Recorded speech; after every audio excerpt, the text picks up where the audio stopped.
Հետևիր սրտիդ ձայնին, այն քեզ ուզում է տանել անհայտ հեռուներ, վայելիր աշխարհի չքնաղ քաղաքներն ու արևոտ լողափերը նոր զգացողություններով, նոր համերով։ 2026-ը թող լինի հույսերի, մոտիվացիայի, նպատակների իրագործման տարի։ Եվ հիշեք, ամեն ինչ սկսվում է մեկ որոշումից։ Նոր տարին գալիս է նոր հնարավորություններով ու արկածներով։ Քո հաջորդ արկածը մեկ թռիչքի հեռավորության վրա է։ Travel with M 095 89 20 48 Բարև ձեզ արգել երեստատողներ, մենք շարունակում ենք մեր աշխատանքը պոլիտիկայի մեթերում, այս բան եզրուցում քաղաքագետ Ազատ Ադամյանն է, ողջույն Ազատ, շնորհակալ եմ հրավերս չմերժելու համար։ Սահմանադրական դատարանի որոշումը եղավ, թեպետ հասկանալի է ինչ որոշում պիտի լինի, այնուամենայնիվ քաղաքական գործընթացները ըստ էության այս փուլի համար ավարտվեցին, այնինչ նաև դուք ձեր վերլուծություններում կանխատեսում եք, այսինքն հաշվի առնելով եղած տվյալները, հիմա անդիմադիր տարբեր ուժեր, կոնկրետ այս դեպքում ուժեղ Հայաստանը խոսում է հետընտրական համախմբման մասին, խոսում են իշխանության դեմ նոր գործընթացներ սկսելու մասին, դուք ինչպես եք գնահատում նախ այս անցած գործընթացը, որը Սահմանադրական դատարանի ըստ էության այդ որոշմամբ ավարտվեց, եւ նոր սկսվելիք գործընթացը այդ համախմբման։ Գիտեք, ուզում եմ այդ տրամաբանական թելը փորձել գտնել Սահմանադրական դատարանի որոշմանը սպասելուց առաջ եւ որոշումից հետո այս ընդդիմադիր դաշտի աղմուկով պայմանավորված էլ այդ տրամաբանական թելը չեմ գտնում։ Ուզում եմ հասկանալ, այսինքն ընտրությունների քաղաքական իշխանության ֆիքսած արդյունքից հետո, արձանագրած արդյունքից հետո իրենք սպասում էին, որ Սահմանադրական դատարանի ինչ որոշում պետք է կայացներ։ Այդ մի քանի հոգին Սահմանադրական դատարանի դատավորները պետք է հայտարարեին, որ Նիկոլ Փաշինյանի իշխանության չէ, այսինքն հեղաշրջում անեին։ Դե արի երկու տեսակ այդ առանձնացնեմ հարցը, որպեսզի ավելի պատկերավոր լինի։ Հայաստան դաշինքը օրինակ ասել է, որ մենք այդպես եսիմինչ ակնկալիքներ չունենք, բայց գնում ենք, որ դատարանի հարթակը օգտագործենք, այդ ապօրինությունները ոչմ արձանագրենք փաստաթղթով։ Փաստաթղթավորենք, կոպիտ ասած։ Ուժեղ Հայաստան դաշինքի առաջնորդը հրապարակային հայտարարել է, որ այո, կարող է Սահմանադրական դատարանի կազմը որոշել, որ ինքն է վարչապետ։ Այս երկու խոշոր Բարգավաճ Հայաստանը դիմել էր իր մանդատների հարցով։ Ուժեղ Հայաստան դաշինքից ով է նման հայտարարություն արել։ Պարոն Կարապետյանը ասել։ Սամվել Կարապետյան։ Շաբաթներ առաջ։ Նու ավելի շուտ հումորային բանով էր, բայց ես կարծում եմ լրջություն կար այդ հումորի մեջ։ Եթե հումորի տեսանկյունից ենք քննարկելու, իմաստ չունի քննարկելը հումորային որևէ բան։ Հայտարարությունը հնչել է, ես չգիտեմ իրենց մոտիվացիան համար։ Լավ, ընդհանուր գնահատականներ։ Ընդհանուր գնահատականները ինչ սպասվում էր, ինչ կանխատեսում էր դեռ հոկտեմբեր ամսից այս տոկոսների մասին մոտավոր պատկերացում ունեինք, հենց հստակ հոկտեմբերի վերջից թվի մասին ենք խոսել, հենց այդ նույն ձևով էլ եղավ, բայց այս ամեն ինչը, որ մեր մոտ էս կանխատեսումը ստացվել է, այս վերլուծությունը ճիշտ դուրս եկավ, պատճառն այն է, որ այս ամեն ինչը աշխարհաքաղաքականի մեծ խաղի համատեքստում ենք վերլուծել եւ կանխատեսել։ Հիմա ոչինչ չի փոխվել։ Էլի մեծ խաղի համատեքստում պետք է նայենք։ Սրանով պայմանավորված պետք է հասկանանք իշխանությունն ինչ ռեսուրս ունի, իշխանությունն ինչ կարող է անել եւ ըստ այդմ ընդդիմությունն ինչ կարող է անել։ Եկեք գանք իշխանությունը ինչ կարող է անել։ Իշխանությունն իր արժեվ տեսեք։ Արդեն հետընտրական Հայաստանում։ Հետընտրական Հայաստանում իշխանությունը այս ընտրություններից հետո ունի եւ առհասարակ Հայաստանն ունի 3 ճանապարհ։ Այս ճանապարհներից մեկով տանում է իշխանությունը, փորձում է տանել, բայց ժամանակային առումով սուղ է ժամանակը չի կարող դա լինել։ Դա որը կլիներ, դա կլիներ արտահերտ ընտրությունը առանց գլխավոր խաղացողներով, որով քաղաքացիական պայմանագիր կուսակցությունը իր համար կապահով էր սահմանադրական մեծամասնություն։ Այս սցենարի համար ժամանակը խիստ սուղ է։ Երկրորդ սցենարը դա տեղափոխությունն է, որի սպառնալիքը արդեն հայաստանյան ցանցերից, արևմտյան ցանցերի կողմից, մեկի ներկայացուցչի կողմից հնչել է։ Նիկոլ Փաշինյանին սպառնում են 2016 թվականի ՊՊԾ-ով։ Երրորդ տարբերակը իշխանափոխությունն է։ Արևմտյան շրջանակները մի քիչ բացենք այդ հատվածը, արևմտյան շրջանակները Մասնավորապես Փաշինյանին սպառնում են այս ցանցը սորոսականները, որոնք փոխկապակցված են Արմեն Գրիգորյանի հետ, սպառնում են ռազմական հեղաշրջման փորձով, առնվազն։ ՊՊՑ գունդը, որովհետև այդպիսի գործողություն էր այո։ Այո։ Հիմա ըստ այդմ պետք է հասկանանք, որն է ավելի հավանական սցենարը։ Առաջին տարբերակը արտահերտ ընտրություններ, որով պետք է նոր ընտրություններ լինեն եւ որով պետք է Նիկոլ Փաշինյանը սահմանադրական մեծամասնություն կազմի, այս սցենարի համար ժամանակը սուղ է։ Այսինքն պետք է գնանք քննարկման Հայաստանում լինելու է տեղափոխություն, թե իշխանափոխություն։ Տեղափոխությունն, իշխանափոխությունը ինչով կարող է պայմանավորված լինել տարածաշրջանում հասունացող նոր ավելի խորը ճգնաժամերով։ Այսօր մի կանխատեսման մասին էլ խոսենք, որը ավելի շուտ եղավ, քան կարծում էինք։ Իրան ԱՄՆ բանակցությունները, որպես այդպեսին այսօր Թրամփը հայտարարեց, որ չկա բանակցություններ։ Եվ արդեն Բենդեր Աբասի վրա հարվածներ են հասցրել։ ՆԱՏՕ-ի գագաթնաժողովը ընդգրկուն գլխավոր քարտուղար տեսեք, այդ ժեստը տեսել եք, ՆԱՏՕ-ի գլխավոր քարտուղարը ձեռքը բռնել էր Էրդողանի հետ եւ քայլում էր։ Նույնպես եվրոպական բոլոր շրջանակներում մամուլում ակտիվ խոսում են, որ այն դերակատարումը, որ ուներ Միացյալ Նահանգները եւ հիմա տարբեր պատճառներով չի ուզում ունենալ, պիտի կատարի Թուրքիան արևմուտքի Եվրոպայի համար։ Տեսեք, որպես այդպիսի մեծ խաղի մեջ առանձին անկախ,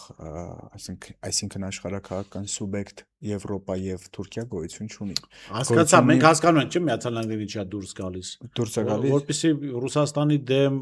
լայնածավալ գործողությունների պարագայում ինքը կարող է արբիտրի դեր ստանալ։ Այո։ Չնայած որ ինքը արբիտր չի, կողմ է արևմուտքի։ Հիմնական կողմն է, հիմնական խաղացողն է։ Նույնը եղել է, նույնը 1933 եւ 1939 թվականներին էր։ Ինքը կողմ էր խաղում եւ խառնվեց այն ժամանակ, երբ որ հասկացա, բայց եթե պետությունը ուզում է արբիտրի դեր տանի, իր բանակի փոխարեն այլ բանակ պիտի կերպարի, Թուրքիան եւ ինչա պետք է այդ ժամանակ էլ իր հեղինակության հարցն է դրվում, իր դեմքը փրկում է ամեն դեպքում հաղթածին տեր է լինում, պարտվածին տեր չի լինում։ Հիմա այդ նույն բանի տրամաբանությամբ հենց այդ process-ը որպես այդպեսին գնում է։ Հիմա Թուրքիայի խորհրդարանի ղեկավարը ազգանունն էլ մոռացա, ամեն դեպքում 3 հայտարարել էր, որ ուժային նոր կենտրոն է ձևավորվում տարածաշրջանում Թուրքիա, Ադրբեջան, Հայաստան։ Սա այն մեր բազմիցս պնդման նաև ապացույցն է, որ հավաքական արևմուտքի համար մեր տարածաշրջանում, մեր մասով պլան մաքսիմումը Հայաստան, Թուրքիա, Ադրբեջան տանդեմն է, դաշինքն է ընդդեմ Ռուսաստանի եւ Իրանի։ Հիմա տանդեմը ձևավորվում է։ Իրենք ամեն կերպ փորձում են այդ տանդեմը ձևավորել։ Հիմա այդ տանդեմին, տեսեք, այդ տանդեմի ձևավորմամբ է պայմանավորված սորոսական ցանցի նման արձագանքները Նիկոլ Փաշինյանի գործողություններին։ Նիկոլ Փաշինյանը հապաղում է, որովհետև Նիկոլ Փաշինյանը ոչ մի կերպ չի ուզում իշխանություն կորցնել։ Իշխանություն կորցնելը հնարավոր է վտանգ իր ֆիզիկական անվտանգությանը։ Բայց հերոստատողի մոտ հարց է առաջանում, որ Արմեն Գրիգորյանի հետ փոխկապակցված գոնե մարդկային, չգիտեմ, տարբեր առումներով փոխկապակցված խմբերի ներկայացուցիչները խոսում են ՊՊՑ գնդի կրկնման մասին։ Նու իրենք պատասխանատվությունից խուսափելով չեն ասում, որ իրենք են անելու, ինչպես նախորդ անգամ իրենք չարեցին, գտան միամիտների, հիմնականում միամիտների եւ մի քանի ոչ միամիտի միջոցով այդ մարդկանց օգտագործեցին գործողություն անելու։ Հիմա, ասենք հերոստատողի մոտ հարց առաջանում, լավ Նիկոլ Փաշինյանի համար ինչ խնդիր կա Արմեն Գրիգորյանն ազատել, եթե վտանգը իր հետ կապված խմբերից են գալի։ Չէ, այդքան հեշտ չի Արմեն Գրիգորյանին ազատել, որովհետև Նիկոլ Փաշինյանը ներսում էլ այդ առանցքային պաշտոնյաների ընտրության հարցում ինքը միայնակ եւ միանշանակ որոշումների իրավունք որպես այդպեսին չունի։ Դրանով պայմանավորված ինքը չի կարող ինքը եթե նման առանցքային պաշտոնյայի գործից ազատի, ուրեմն մի մեծ զիջումի է գնալու Հայաստանի եւ հայ ժողովրդի հաշվին։ Լավ, ստեղ հիմա այլ հարց է առաջ գալիս։ Տեսեք, մենք խոսում ենք Հայաստան, նիկոլական Հայաստանի մասնախոս կա, Հայաստան, Ադրբեջան, Թուրքիա տանդեմի մասին։ Ասենք պետք է, որ չասենք նիկոլական Հայաստան, ասենք արևմտյան սցենարով, հավաքական արևմուտքի Նիկոլ Փաշինյանի կառավարման ներքո գտնվող Հայաստանը։ Եվ ցանկացած, կարող ենք նույնիսկ չանձնավորել ցանկացած քաղաքական գործչի մասին, որը գնում է այս պահին ամերիկյան Չնայած այդ առումով համաձայն եմ, որտեղ երբ որ մենք անձնավորած անդադ խոսակցություն ենք տանում, մարդկանց թվում է թե միայն Նիկոլից ազատվելով կարելի է ընդհանուր գործընթացի ուղղությունը փոխել։ Այո, ու տեսեք, ու շատ վատ բանի ենք այդ ձևով շատ վատ բանի ենք աջակցում։ Անուղղակիորեն մենք էլ ենք աջակից դառնում դրան։ Այսինքն բոլոր խնդիրները, երբ ուղում ենք Նիկոլ Փաշինյանի կողմը, բովանդակային խնդիրները ստվերում ենք եւ անձնավորած խնդիրները տանում ենք էմոցիոնալ դաշտ եւ այս ամենով մենք կարող ենք օժանդակել եւ խթանել տեղափոխությունը, որը ավելի մեծ վտանգներ է։ Հիմա չի կարող լինել Թուրքիա-Ադրբեջան-Հայաստան տանդեմ, երբ կա Հայաստանի գործող սահմանադրությունը։ Որտեղ հեղում է արվում անկախության հռչակագրին, որտեղ հիշատակվում է Արևմտյան Հայաստանը, Ցեղասպանությունը եւ Արցախը։ Հիմա Փաշինյանն էլ, որպեսզի սահմանադրություն փոխի, իրեն պետք է սահմանադրական մեծամասնություն։ Ինքը չունի սահմանադրական մեծամասնություն։ Ընտրությունների սցենարը տեսնում եք, որ արտահայտական ընտրությունները այդքան ու հավանական են, բայց այս բանը տեսանելի չէ այդ հավանական։ Ժամանակի առումով ժամանակային խնդիր կա։ Այո։ Հիմա գալիս է հարցը տեղափոխության եւ իշխանության։ Լավ, տեղափոխությունը եթե կազմակերպվում է, դա չի նշանակում, որ ինքը սահմանադրական մեծամասնությունն է, էլի ԿՊԱ-կաններով պիտի արվի կամ այլ մարդկանց։ Չէ, ուրեմն տեղափոխությունից հետո լինելու է էլի արտահերտ ընտրություն, բայց այդ ընթացքում ժամանակ է շահելու։ Եվ տեղափոխությունը ինչ է լինելու ժողովրդի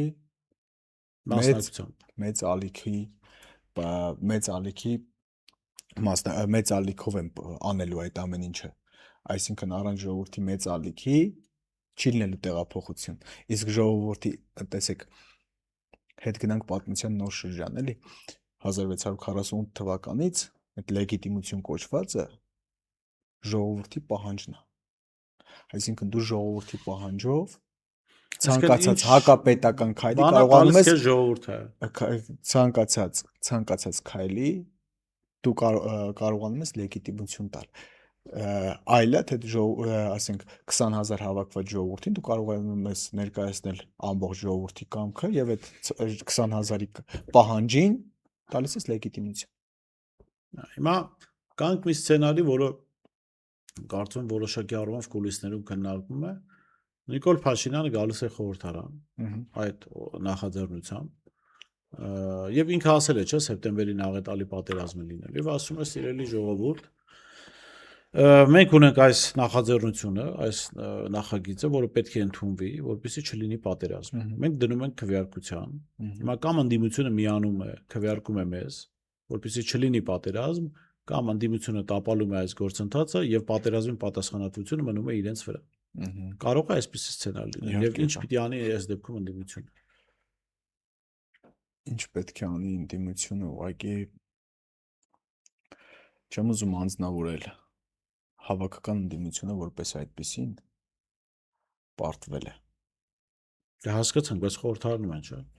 Ինչ պետք է անի խորհրդարանում, որ իրեն վնաս չտա։ Կոնկրետ այս քվեարկության դեպքում ինչ պիտի անի, այս սցենարի դեպքում։ Նիկոլ եկել է խորհրդարան, ասել է այս նախագիծը, այս պատերազմը։ Կամ քվեարկում եք, կամ լինում է պատերազմ, բայց պատերազմ եւ այստեղ ինքը հաղթաթուղթ է ունենալու, ասել է սիրելի ժողովուրդ, ես զգուշացնում եմ պատերազմի մասին։ Հիմա եթե այս մարդիկ չեն քվեարկում, պատերազմի պատասխանատվությունը իրենց վրա է։ Եթե գնաց սցենարը դրան, ուրեմն իրենց վրա է մնալու պատասխանատվությունը։ Ընդդիմության վրա։ Այո, որովհետև պետք է մի պարզ բան գիտակցել։ Հարավային Կովկասը կառավարվում է մի կենտրոնից եւ այդ կենտրոնը գործում է Մոսկվայի եւ Թեհրանի դեմ։ Այս պարզ բանը ընդդիմությունը չի հասկանում։ Սա խնդիր է։ այս տրամաբանությամբ այդ ամբողջ պատասխանատվությունը, որ դա դու չես հասկանում, այդ նույն տրամաբանությամբ է ամբողջ պատասխանատվությունը մնում է մեզ վրա։ Դրա համար հաճախ ասում եմ, Արցախի կորուստը եւ այդ մինչեւ կորուստը տեղի ունեցածը մեզ համար խորը քաղաքագիտական դաս էր, որը ցավոք սրտի ոչ ոք չսերտեց։ Որքան էլ ցավալի լինի, ասում եմ, երրորդ հանրապետությունը որպես այդպեսին մահացել է, չորրորդն էլ չի կառուցվել։ Այստեղ մենք եթե լսում ենք ընդդիմադիր նաև տարբեր ուժերի, արևմուտքը չկա այս խաղում։ Ասում են Թուրքիա, Ադրբեջան։ Բայց ժողովրդին չեն հասցնում մի միտք, որ Թուրքիան եւ Ադրբեջանը, այսպայն ակտիվորեն Ադրբեջանը, Հայաստանի դեմ կամ Հայաստանին իրենց օրակարգի մեջ պահելու մտրակն է։ Ուրեմն Ոչ թե ուղեղային կենտրոնը։ նույնիսկ Թուրքիայի պես ռեգիոնալ պետությունը Հայաստանի պես փոքր պետության դեմ անկախ խաղ չի կարող իրականացնել։ Այս բարձբանը չեն կարողանում հասկանալ։ Քանի ամերիկյան հեգեմոնիան կա, Թուրքիան Գուցե հասկանում են, բայց չեն ուզում հարաբերությունները փոխել դա էլ հարց է։ Եվրոպայի հետ։ Դա էլ հարց է։ Դե հիմնականում չեն ուզում ցույց տան, որ հասկանում են, որպեսզի հարաբերություններ, անձնական հարաբերություններ կամ անձնական կոմֆորտին վնաս չլինի։ Դե չէ պետքան բարդ բան չի։ 10-րդ դասարանցի նորմալ կրթություն ստացած հիմա 12-ամյա է, ես մեր բանով ասացի,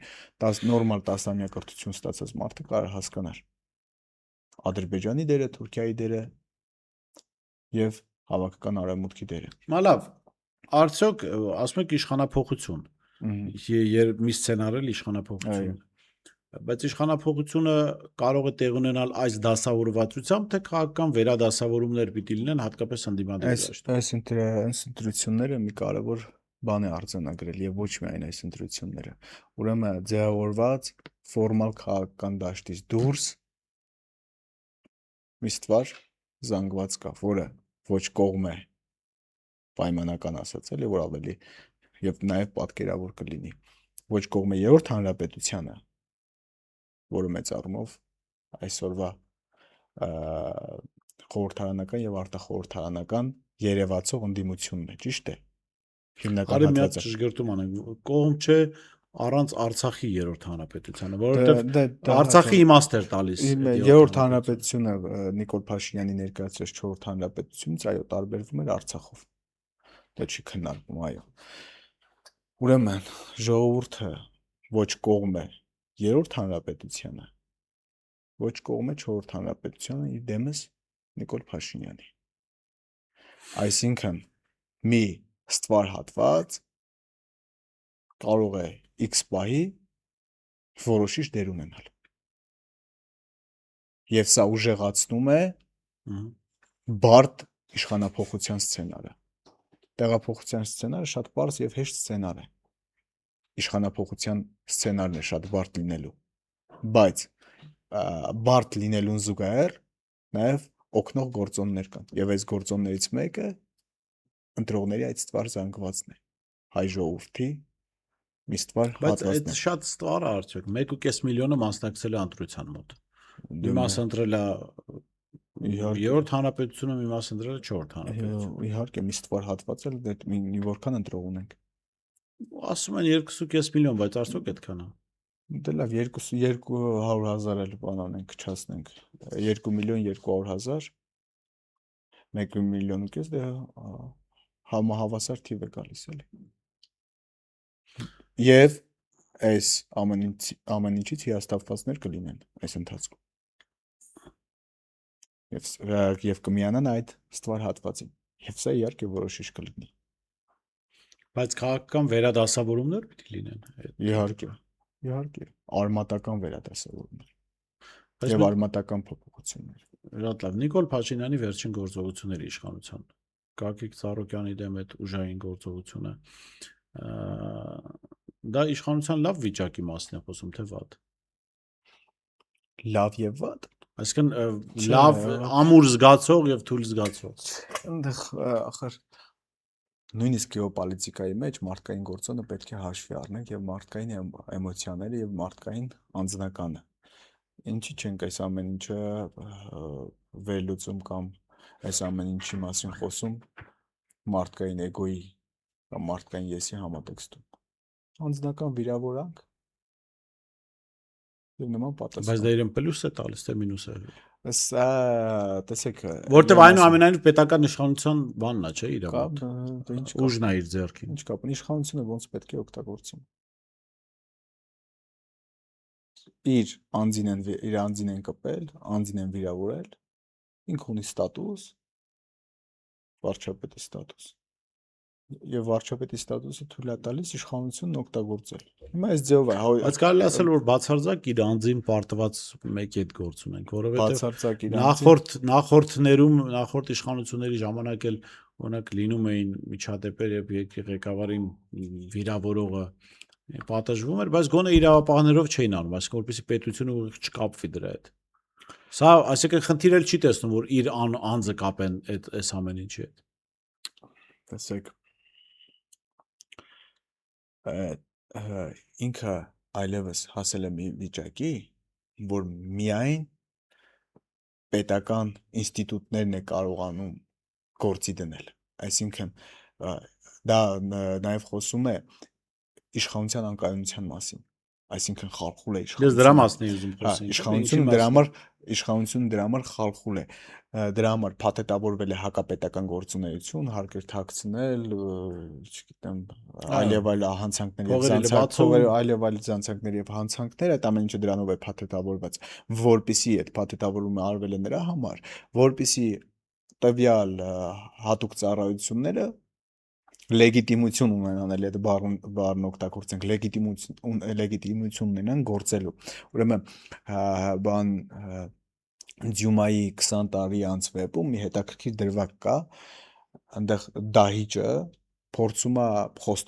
խոստովանահորը, հոգևորականի խոստովանել ինչի համար։ Ասում է ես մի մարդ եմ սպանել, դահիճի գործը ինչն է, մարդ սպանելը, բայց ասում է այս սպանությունը եղել է անձնական որոշում, ոչ թե պետության համար եմ արել։ Եվ ես սրա համար տանջվում եմ։ Այնտեղ նախորդ վեպից 3 հրացանակներից Միլեդիի սպանության մասին է խոսում։ Այսինքն ոչ մի պետական ինստիտուտ չի գնում անձնական վրեժների հետևից։ Դրա համար պարտադիր փաթեթավորվում է հակապետական գործունեությամբ կամ ազգային շահերը վնասելու եւ վտանգելու։ Որտեվ եթե ԱԱԾ դիմակավորին ասես զուտ Նիկոլ Փաշինյանի համար չի գնալու ինքը այդ գործողության։ Գագիկ Ծառուկյանին գետին գցել չի։ Տեսեք, մարդկային էության մեջ էլ տենց է, պետք է այդ լեգիտիմությունն ինչ է, արդարությունը, այսինքն քո գործունեությունը արդար է, այսինքն 4 հոգուց կազմված, ասենք, բանձիտների խումբը պարագլխի գործունեության մեջ ինչ որ արդարություն է տեսնում, պայմանական գնում են այսիշ մարդուն սպանելու, որ կողոպտելու, ինչ որ մի լեգիտիմ հիմք տալիս են, այդ լեգիտիմ հիմքն էլ հիմնավորում իրենց պետք է հիմնավորումը լինի, որ այս մարդը ինչ որ կեղեքել է անմեղ մարդկանց, դրա համար է հարուստ դառը կամ մեկին սպանել է, որպեսզի այդ իրենց գործողություններին լեգիտիմություն տրվի։ Թե չէ այդ բարոյապես ամենա ներքևում գտնվող մարդիկ էլ այդ լեգիտիմությունը փորձում են գտնել իրենց գործողությունների մեջ։ Շատ լավ, երբ նոր գործընթացները այսպես տեսեք, նոր գործընթացները պայմանավորված են լինելու աշխարհաքաղաքական իրողությունների համատեքստում։ Դե քանի աշխարհաքաղաքական ասցիք, ես ընթերցեմ Իրանի դեսպանի հայտարարությունը, մենք անդադ խոսում ենք, որ սրանք Թուրքիայի, ներողություն, Ռուսաստանի եւ Իրանի դեմ օգտագործող իշխանություն են լինել, դեսպանը ասում է Փաշինյանին կսպասենք Թեհրանում ռազմավարական գործընկերության փաստաթղթեր կստորագրվեն։ Տեսեք, հիմա էլի կա արևմտյան հավաքական արևմուտքը, որի կենտրոնում, այսինքն հեգեմոնդերում Ամերիկան է։ Ով ծառայում է հեգեմոնի շահերին, այսինքն ազգային պետություններում առանցքային չինովնիկները կամ առանցքային պաշտոնյաները չեն ծառայում իրենց երկրի սեփական երկրի շահերին, այն ծառայում են հեգեմոնի շահերին։ Դրանք կոչվում են 6-րդ շարասյուն։ Ուրեմն ցանկացած երկրում կա այդ 6-րդ շարասյունը։ Հիմա դեսպանը ինքնիրավով չի արել այս հայտարարությունը։ Փաստաթղթով դեսպանը չի ստորագրել։ Դա ուրեմն ԱԳՆ-ն է արել, ճիշտ է։ Եվ կարող ենք այս համատեքստում այս հայտարարությունը դիտարկել, այսինքն հակաիրանական պոզիցիա ունենալու մեջ կարող ենք այս համատեքստում կարող ենք քննարկել, կամ Նիկոլ Փաշինյանի խուսավարական քաղաքականության համատեքստում։ Եթե փորձում է բալանսավորել, որպիսի ամբողջությամբ մի կենտրոնի տակ չլինի։ Եթե դու մի կենտրոնի տակ ես լինում, ամեն պահի քեզ կարող են շպրտել դուրս խաղից։ Նիկոլ Փաշինյանը այս ամենը լավ է հասկանում եւ փորձում է բալանսավորել հաղորդման սկզբում որ խոսեցինք սորոսական ցանցի հայտարարությունների եւ սպառնալիքների մասին, այսինքն իրենք էլ ունեն, չէ՞, այս ինֆորմացիա, որ նման հայտարարություն են անում։ Նշանակում է Նիկոլ Փաշինյանին մեղադրում են իրենց սցենարից դուրս գործելու մեջ։ Սա զգուշացում է։ Երբ շատ կարճ կլինեն այսպես դրսևորումները նոր քաղաքական դասավորվածության։ Չգիտեմ, Աշնանը, տեսեք, Ձմռանը։ հիմա ասացինք, որ որպես այդպեսին Իրան ԱՄՆ բանակցություններ որպես այդպեսին գոյություն չունի այլևս։ Հիմա հնարավոր է ռազմական գործողություններ։ Իսկ ռազմական գործողությունները տարածաշրջանում նոր ճգնաժամեր են իրենցից ծնելու, որից անմասն չեն կարողանալու մնանք նաև մենք, այո։ Հիմա այս ամենով պայմանավորված չգիտենք երբ կլինի։ Հիմա հնարավոր է աշնանը լինի։ Շատ վերլուծողներ, պես մեծ պատերազմը տեսնում են աշնանը։ Այս գործողությունների դինամիկան տանում է դրան, որ աշնանը հնարավոր է լայնածավալ գործողություններ Իրանի դեմ։ Շատ շնորհակալ եմ։ Ես եմ Սպասենք զարգացումներին։ Ես շնորհակալ եմ դրուցումի քաղաքագետ Ազատ Ադամյանից։ Տեսություն կհանդիպենք։